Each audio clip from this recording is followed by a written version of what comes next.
जोहार, नमस्कार। प्रभात खबर में आप सबका स्वागत है। मैं मिथिलेश झा, प्रभात खबर के वरिष्ठ पत्रकार और ब्यूरो चीफ आनंद मोहन के साथ आप सभी का स्वागत करता हूं। आज हम चर्चा करेंगे झारखंड विधानसभा चुनाव के लिए भारतीय जनता पार्टी की ओर से घोषित उम्मीदवारों पर। भारतीय जनता पार्टी ने को 68 सीटों पर चुनाव लड़ना है, लेकिन उसने अभी तक अपने 66 उम्मीदवारों की घोषणा की है। और इन 66 उम्मीदवारों की जो घोषणा हुई है, तो इस लिस्ट में क्या क्या खास बातें हैं, इस पे हम चर्चा करेंगे आनंद मोहन जी के साथ। तो आनंद मोहन जी, आप पहले हमारे दर्शकों को बताइए कि ये जो 66 लोगों की जो लिस्ट आई है, पहली लिस्ट है, 2 लोग बचे हुए हैं, तो इस लिस्ट में खास चीज़ें क्या क्या हैं और इसको आप किस रूप में देखते हैं? देखिए, झारखंड में जो चुनाव है विधानसभा का, वो भाजपा के लिए ये चुनाव अपने आप में बड़े नेताओं के साथ जुड़ा हुआ चुनाव है। आप देख ही रहे हैं कि किस ढंग से भाजपा ने मोर्चाबंदी की है। हेमंत बिश्व शर्मा, असम के मुख्यमंत्री शिवराज चौहान जैसे लोग।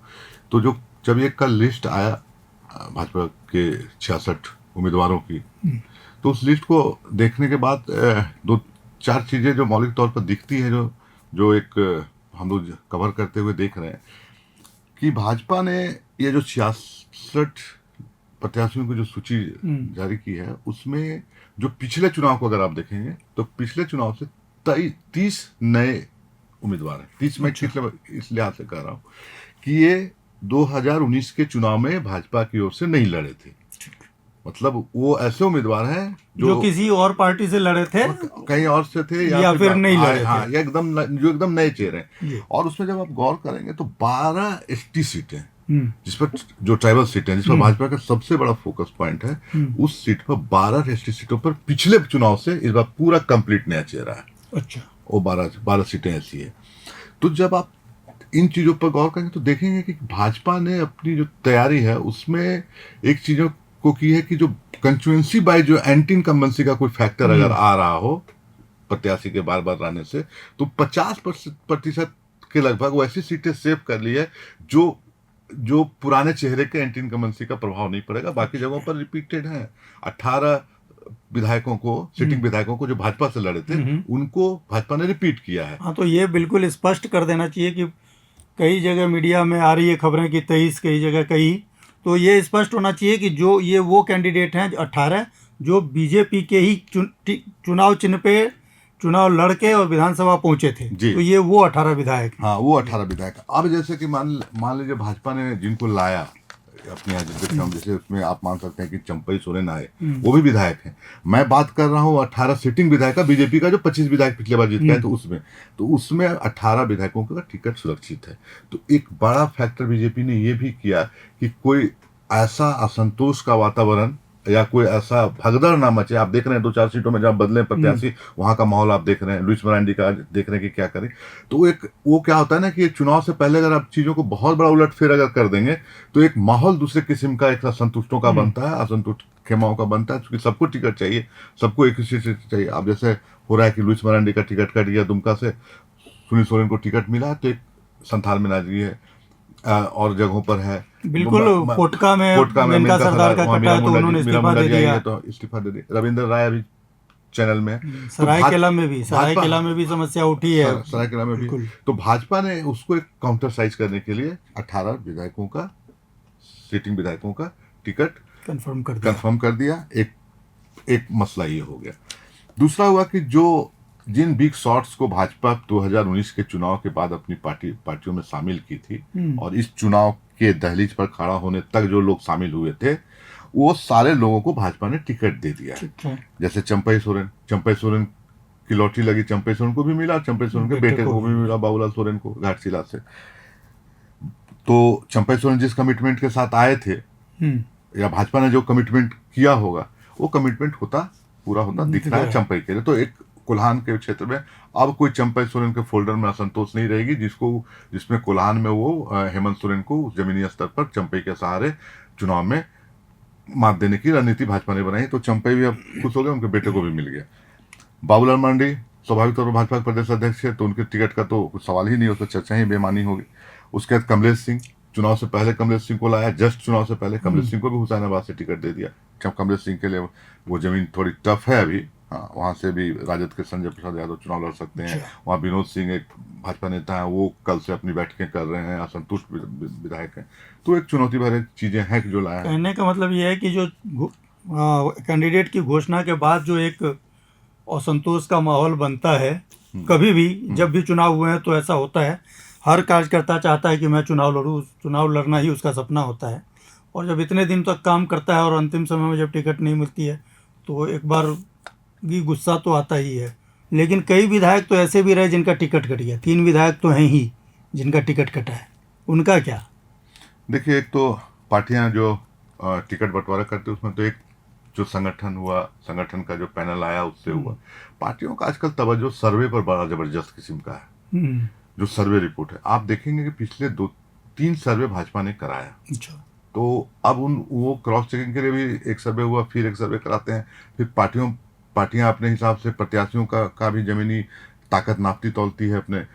तो मुझे जो फौरी तौर पर ये लग रहा है जो 3 विधायकों का कटा है, वो एक तो उनके परफॉर्मेंस लेवल को देख करके भाजपा ने उनके टिकट को काट दिया।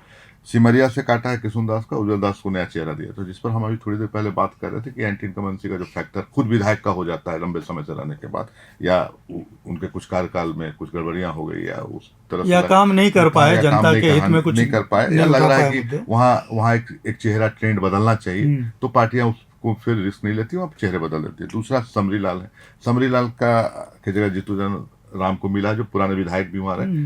पार्टी ने मुझे लगता है कि 3 जो हैं जो पुराने चेहरे हैं जिन पर उन्होंने भरोसा किया है, जिसमें जीतू चंद्र राम हो गए, और एक हरकृष्ण सिंह हो गए, और एक यहाँ पर से उन लोगों ने बदल दिया। तो 2-3 लोगों पर जो पुराने विधायक हैं उन पर पार्टी ने फिर से एक बार अपना एक्सरसाइज किया है। और केदार हाजरा के जगह में डॉक्टर मंजू को लाया है पार्टी ने। आपको याद होगा ये कुछ दिन पहले ही हाल ही में पार्टी में शामिल हुए बीजेपी में। इनके परिवार के लोग वहाँ पर, शुक्र रविदास जो है वो विधायक रह चुके हैं, कांग्रेस से जुड़ा हुआ परिवार था, जनसंघ से जुड़ा हुआ परिवार था, जो कांग्रेस में चला गया था, फिर वापस बीजेपी में आ गया।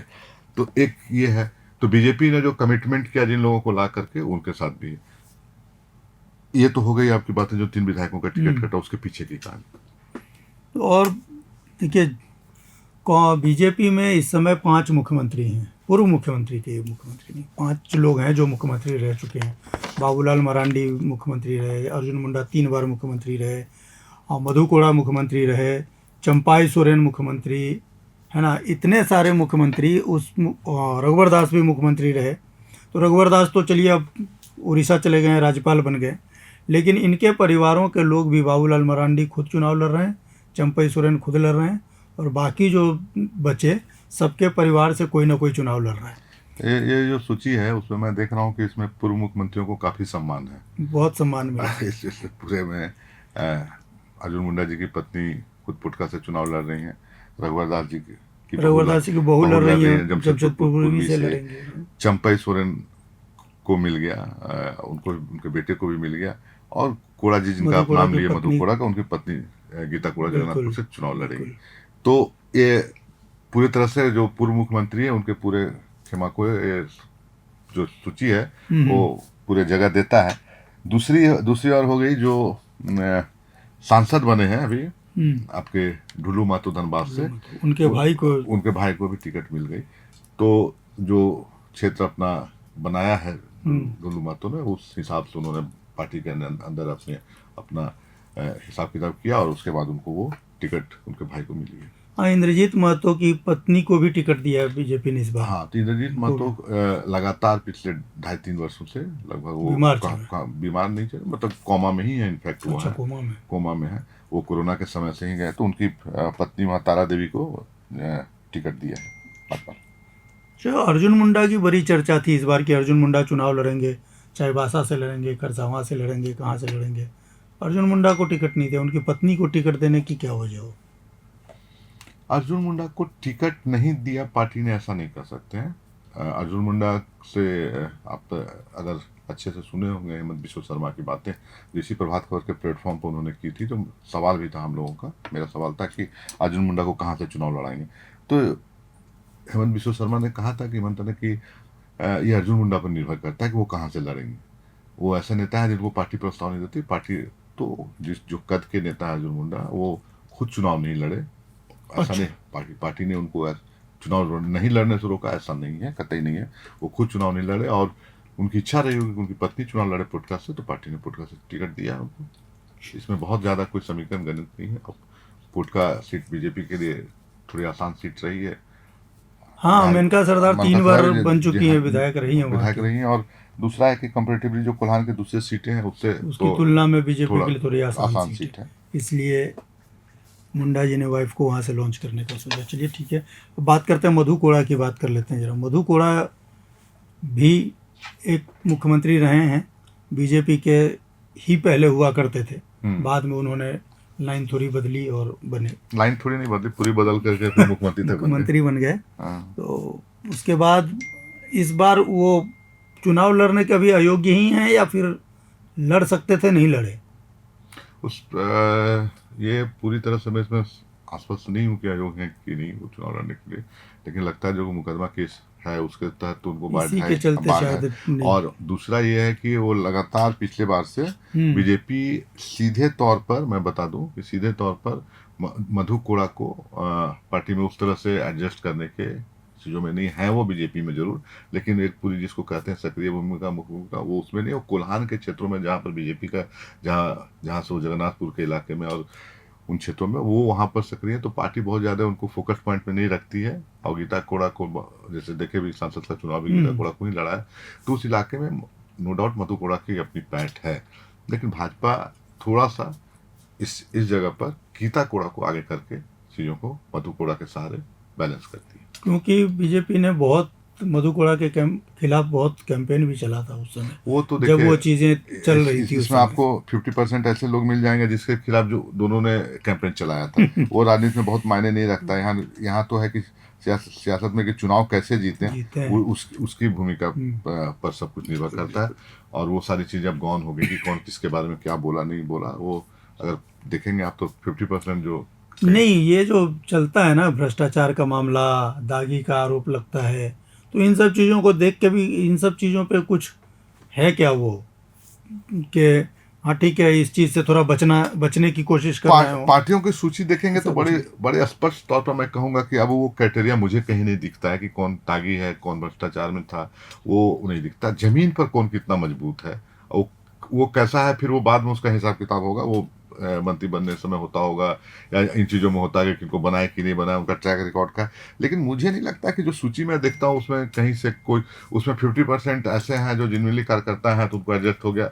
50% ऐसे लोग हैं जो एकदम मजबूरी है, आप उनको नहीं लाएंगे तो वो सीट आप बहुत बहुत मजबूत बना नहीं पाएंगे। तो वो फिर उसके पीछे उनका ट्रैक रिकॉर्ड और वो क्या थे और कहाँ थे, क्या बोलते थे भाजपा को, क्या आज भाजपा उसके बारे में बोलती थी, ये सारी चीज़ें पर्दे के पीछे चली जाती हैं। सवाल बस चुनाव जीतने का होता है। चलिए बात करते हैं, अभी बीजेपी के लिए बहुत बड़ा फैक्टर है चंपाई सोरेन। पार्टी में आए, बड़े तामझाम के साथ उनको शामिल कराया गया, पूरा एकदम सम्मान के साथ टिकट मिला उनको भी, बेटे को भी। लेकिन इससे बीजेपी में नाराज़गी थोड़ी सी बढ़ी वहाँ पे सरायकेला में। जो गणेश महली लगातार चुनाव लड़ रहे थे चंपाई सोरेन के खिलाफ, उन्होंने पार्टी से इस्तीफ़ा दे दिया, अभी थोड़ी देर पहले इस्तीफ़ा दिया और कल इस्तीफ़ा देने की बात कही थी। आज जब हो गया इस्तीफ़ा, तो क्या लगता है कि गणेश महली कुछ बीजेपी के समीकरण को, चंपाई सोरेन के समीकरण को कुछ बिगाड़ पाएंगे? देखिए, बहुत अर्लियर होगा किसी तरह का इस तरह का प्रिडिक्शन करने पर, खास करके जहाँ चंपाई सोरेन जैसा फेस हो तो। लेकिन गणेश महली बहुत टफ फाइट देते रहे चंपाई सोरेन लगातार। पिछले चुनाव का आप ट्रैक देखेंगे तो 5000 से भी कम वोट से चंपाई सोरेन जीतते रहे। और वो जगह जो है सरायकेला, वो शहरी और ग्रामीण इलाकों का मिक्स इलाका है वो। तो अब चंपाई सोरेन का भाजपा में जाने के बाद जो शहरी वोटर हैं भाजपा के, वो कितना चंपाई सोरेन के लिए शिफ्ट हो जाते हैं, भाजपा करा पाती है, ये एक बहुत बड़ा चीज़ है। जितना भाजपा अगर करा लेती है तो थोड़ा चंपाई सोरेन के लिए रास्ता आसान हो रहा, जो आदित्यपुर का पूरा इलाका है, हार्डकोर बीजेपी के लोग हैं। और चंपाई सोरेन की पूरी पृष्ठभूमि वहाँ पर एंटी बीजेपी की ही रही पिछले जो राजनीति उन्होंने किया। तो एक तुरंत बदल जाने से और उसमें कितना परसेंट वोटर शिफ्ट कर जाए, लेकिन भाजपा चूंकि उस तरह की पार्टी है, थोड़ा कैडर बेस्ड पार्टी है, जहाँ की पार्टी लाइन पर लोग चलते हैं, देखा है। और भाजपा का अपना जो वोट बैंक है उसमें बहुत ज़्यादा वोट को शिफ्ट करने में परेशानी भी नहीं है। लेकिन ये जरूर है कि एक जो नाराज़गी है वहाँ लोकल लीडर्स पर के पास, जो लंबे समय से चंपे के खिलाफ लड़ते रहे हैं, तो उनका एक पॉलिटिकल एस्पिरेशंस था लंबे समय से कि हम बड़े नेता हाँ आप देखिए 2-3 चीज़ें हैं कि जब आप कोई मामूली सा कार्यकर्ता या बोले जिस पार्टी लड़ती है और जब कोई बड़े कद के नेता को फाइट देता रहता है ना, तो वो एक बड़ा लार्जर कैनवास में अपना सपना दिखता है। बिल्कुल। वो कोई भी नेता हो, अगर मान लीजिए जैसे राजा पीटर राज क्यों तमार से चुनाव लड़ रहे हैं, इसलिए लड़ रहे हैं कि शिबू सोरेन को हराने का ट्रैक है। बिल्कुल। तो एक एस्टेब्लिश हो गया कि भाई शिबू सोरेन को इन्होंने हराया। अब वो परिस्थिति शायद ना हो या हो, ठीक है, लेकिन तो इमर्ज करता है वो चेहरा एक बड़े को लोगों को हराने के बाद। और दशरथ गगरा अर्जुन मुंडा को हरा चुके हैं। तो चंपई सोरेन के खिलाफ लगातार लड़ने वाले गणेश मालिक के लिए ये शॉकिंग था, उनके लिए आ जाना, परिस्थितियां ऐसे बदली। अब उनको जेएमएम निसंदेह मुझे लगता है कि कैंडिडेट बना देगा। अब चूंकि जेएमएम के पास अब चूंकि चंपई इतने बड़े नेता थे कि वहां पर एक पैरेलल जेएमएम का कोई नेता खड़ा नहीं हो पाया था। जो पार्टियों में जब बड़े नेता रहते तो उनके पैरेलल को खड़ा। अब गणेश माली अब चूंकि आ रहे तो जेएमएम को भी एक खिलाड़ी मिल गया। अब उसके साथ जेएमएम का अपना जो फिक्स वोट बैंक है वो जाना ही जाना है। गणेश माली का कुछ अपना वोट होगा इतने लंबे संघर्ष के बाद। तो अभी भी मुझे चंपई का वहां पर फाइट बहुत तगड़ा दिखता है इस बार भी। मतलब चंपई के लिए चुनौतियां हैं। अब ये चुनाव में दूसरा कि आप चंपई को केवल अपने सीट के लिए तो लाए नहीं थे, आप तो कोल्हान में नैरेटिव सेट करने के लिए लाए थे, जिस कोल्हान में पिछले बार आपका खाता नहीं खुला एनडीए का। तो अब चंपई उस नैरेटिव्स को कितना कोल्हान में सेट कर पाएंगे बीजेपी की ओर से, और बीजेपी के लिए कितने बड़े मददगार होंगे, वो तब होगा जब वो अपने चुनाव से की झंझावत से बाहर निकल पाएंगे। यही मैं अभी मेरा अगला सवाल आपसे यही होने वाला है कि जेएमएम में आमतौर पे देखा जाता है कि पार्टी का नेता किधर भी जाए वोटर उधर ही रहता है। बीजेपी में ये वो है कि पार्टी लीडर जो कहते हैं उसमें वोट शिफ्ट करने में बहुत ज़्यादा परेशानी बीजेपी में नहीं होती है। तो उनका जो टॉप लेवल लीडरशिप जो कहता है उस तरफ बीजेपी के कार्यकर्ता तो कम से कम उधर ही जाते हैं। और तो ऐसे में जेएमएम से आने के बाद जो चंपई सोरेन कितने लोगों को अपने साथ ला पाएंगे या कितना वोट बैंक उनके साथ आ पाएगा, ये चुनौती तो रहेगी ना। और वो चुनौती सिर्फ चंपई सोरेन के साथ तो है नहीं, ये पूरी चुनौती जो है जो आपने कहा कि अभी उद्देश्य था कि कोल्हान की में कैसे ड्राइव करें अपने अभियान को, चुनाव अभियान को, तो पूरे कोल्हान में प्रभावित अगर होगा तो नुकसान तो दोनों को होगा, बीजेपी को भी होगा और चंपई सोरेन को भी होगा। मैं ये कह रहा था ना कि जो जिस कद काठी के नेता चंपई सोरेन हैं और खास करके कोल्हान के इलाके में, तो अगर गणेश माली जेएमएम आते हैं तो, और जब वो भाजपा में रहते हुए भी बोले चुनौती दे रहे थे, और चुनौती इसलिए दे रहे थे कि वो एक शहरी इलाका भी था, तो वो वोट जो शहर का था वो चंपई सोरेन के साथ जाता नहीं था। अब चंपई सोरेन बीजेपी में आ गए, परिस्थितियां ठीक रिवर्स हो गई है। अब चंपई सोरेन को वो शहरी इलाके के भी वोट मिलने हैं। सवाल ये है कि चंपई सोरेन का फिर वो खूंटा जो ग्रामीण इलाकों में जेएमएम के नाम पर बहुत जबरदस्त गड़ा हुआ था, वो खूंटा अगर गड़ा रहा, वो खूंटा अगर तगड़े तरीके से चंपई सोरेन के साथ रहा, तो चंपई सोरेन के रास्ते आसान होंगे। और गणेश माली, चूंकि मैं कह रहा था कि जब बड़े नेता के खिलाफ एक कार्यकर्ता और या एक नेता जो लंबे समय से संघर्ष करता है, तो वो एक चुनाव लड़ने का टैक्टिक्स भी जान जाता है। और वो टैक्टिक्स गणेश माली के साथ था, तब गणेश माली इतने कड़े फाइट के साथ चंपई को इतना बड़ा फाइट दे रहे थे। तो वो सारी चीजें हैं, और उससे अगर बाहर निकलेंगे चंपई सोरेन, तब फिर वो कुछ संथाल परगना में अपनी चीजों को जोड़ पाएंगे। अब जरा बात कर लेते हैं झारखंड में जो महिलाओं को टिकट दिया है बीजेपी ने, महिलाओं के बारे में जरा देखिए कि किन किन महिलाओं को दिया है टिकट और उनका क्या भविष्य दिख रहा है अभी, क्योंकि कई महिलाएं तो ऐसी हैं जो विधायक रह चुकी हैं और कुछ नई भी आई हैं। नई जो आई हैं उसमें आप देखिए रघुवर दास की पुत्रवधू हैं। रघुवर दास खुद तो चुनाव प्रचार कर नहीं पाएंगे उनके लिए, तो वैसे में उनके लिए कितनी मुश्किलें आएंगी चुनाव प्रचार के दौरान। ये तो है कि अब रघुवर दास तो आकर के चुनाव प्रचार नहीं करेंगे, राज्यपाल हैं तो, लेकिन रघुवर दास की जो अपनी ज़मीन बनाई हुई है भाजपा की जो पूर्वी में, वो ज़मीन का बेशक फायदा उनके पुत्र वधू को भी मिलेगा, उनकी बहू को भी मिलेगा।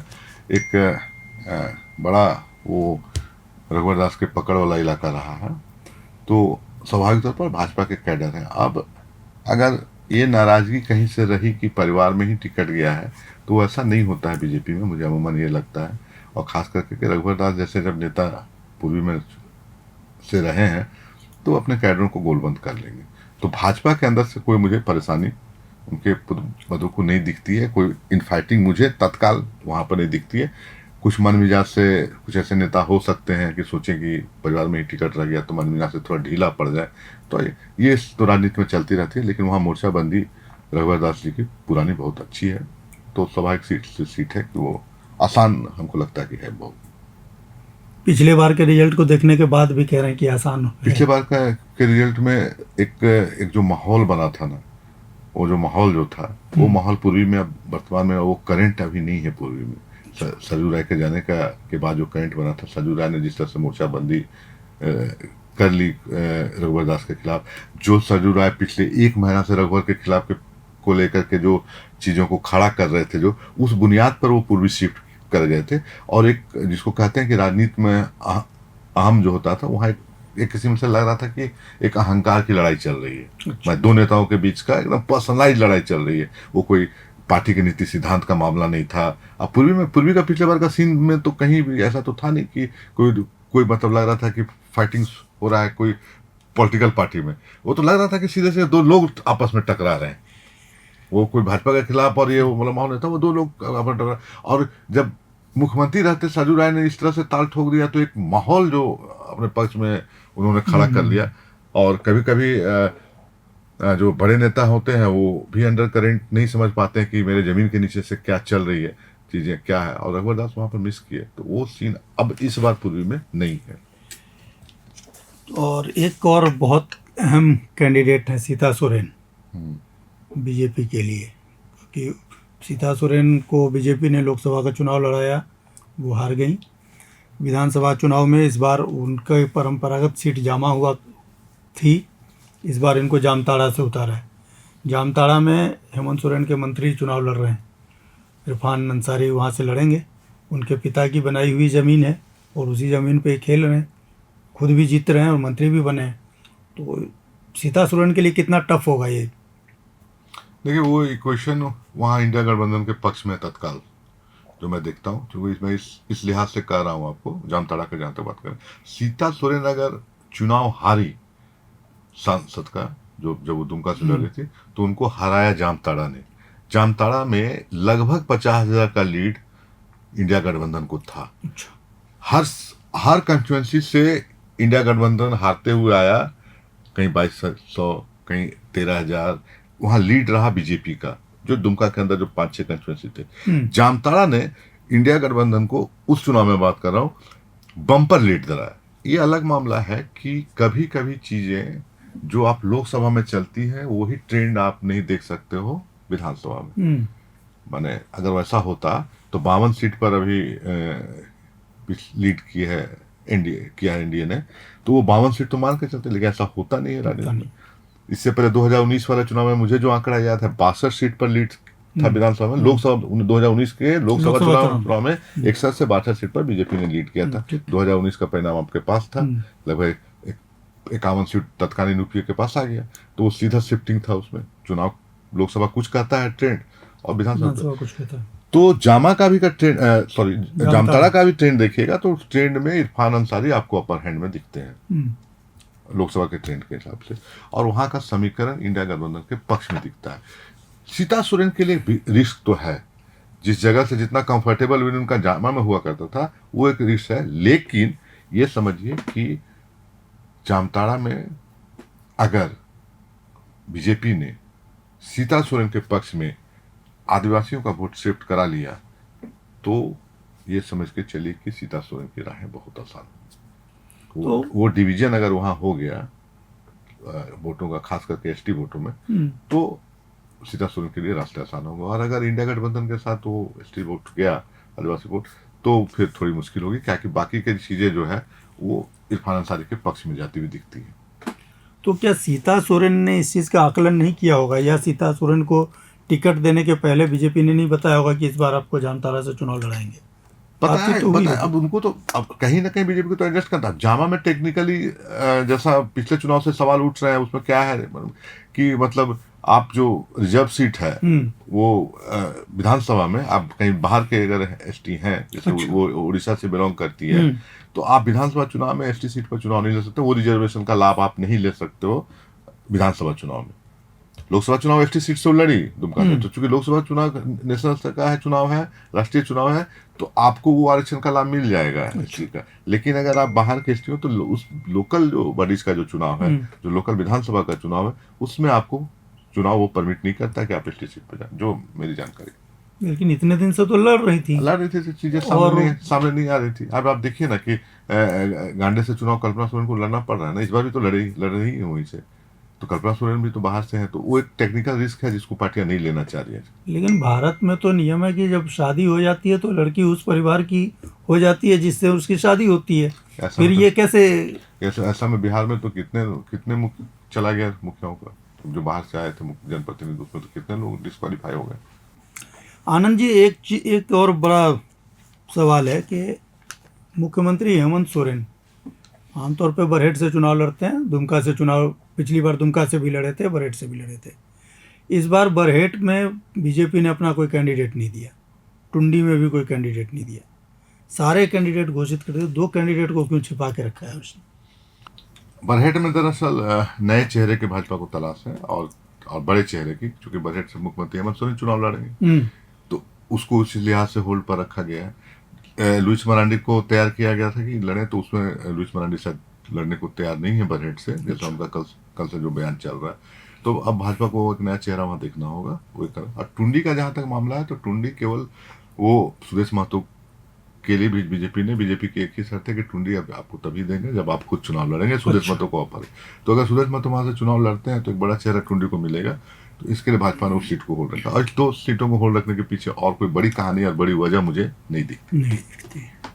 तो आज आप लोगों ने सुना कि बीजेपी के 66 उम्मीदवार क्या क्या कर पाएंगे, 66 उम्मीदवारों में किन किन सीटों पे बीजेपी की साख दांव पे होगी, कहाँ कहाँ बीजेपी की रणनीति बदलेगी, और रणनीति बदल के बीजेपी चुनाव जीतने में लगी हुई है।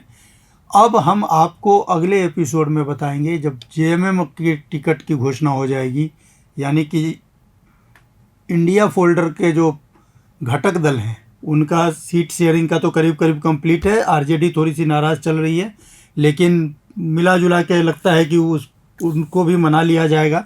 और जब सारे कैंडिडेट्स घोषित होने शुरू हो जाएंगे धीरे धीरे, अब जेएमएम का कैंडिडेट आएगा, कांग्रेस की कैंडिडेट लिस्ट घोषित होगी, आजसू वाले घोषित करेंगे, यानी सारे दलों के बहुत जल्द आ जाएंगे कैंडिडेट लिस्ट। और जब कैंडिडेट लिस्ट जैसे जैसे आता रहेगा, हम आपको उसके बारे में एक एक पार्टी के कैंडिडेट के बारे में, उसका जो समीकरण होगा उसके बारे में हम आपको बताते रहेंगे।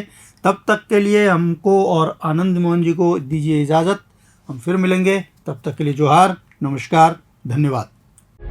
प्रभातखबर.com, विश्वास वही, रफ्तार नहीं।